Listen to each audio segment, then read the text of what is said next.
और अगर अंग्रेजों से जीतना है तो हथियार के बल पे नहीं, विचारों के बल पे ही शक्य है। ये तभी हो सकेगा जब लोग पढ़ेंगे।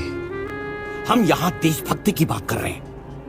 पहले अंग्रेज तुम्हें अंग्रेजी पढ़ाएंगे, उसके बाद तुम सबका धर्मांतरण करेंगे। आज अंग्रेज मुट्ठी भर है, कल हम हिंदू होंगे।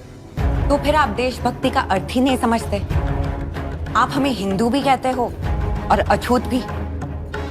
आप नहीं बदलेंगे और अंग्रेजों का तख्ता पलटेंगे। और अगर अंग्रेज देश छोड़ के चले भी गए तो आप उनकी जगह लोगे। आपको भी तो वही चाहिए ना जो उनको चाहिए, सत्ता।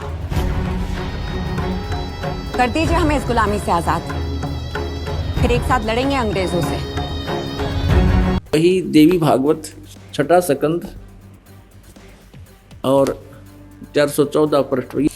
धर्म की ये स्थिति त्रेता में रही, परंतु कुछ ह्रास हो गया था। सतयुग की जो स्थिति थी वह द्वापर में विशेष रूप से कम हो गई थी।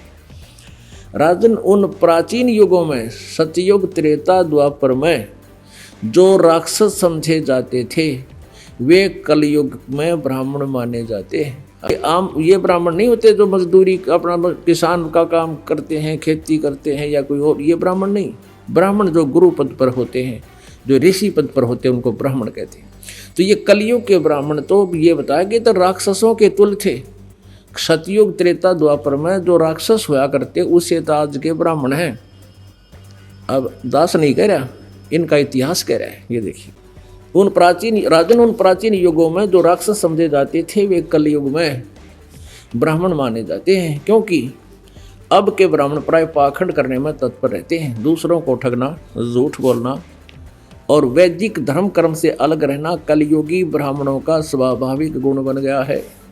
उनके पूर्वजों ने ये कहा था कि आपका जो ये रोजी रोटी है, ये जो आप अज्ञान और ये पाखंड फैलाकर अपना धंधा चला रहे हो, ये केवल तब तक ही सीमित है तब तक जब तक कि जनता को इन शास्त्रों की सच्चाई का पता नहीं चल जाता।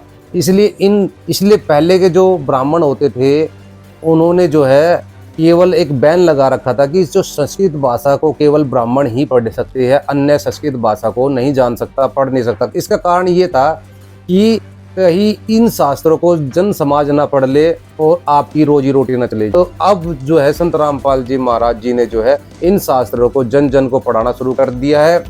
और जो सारे शास्त्र है, वेद, गीता, पुराण, अब ये हिंदी में जो है कन्वर्ट हो चुके हैं, हिंदी में ट्रांसलेट हो चुके हैं। तो अब हर कोई इनको आसानी से पढ़ सकता है। तो अब जो है पाखंड और अज्ञान का नाश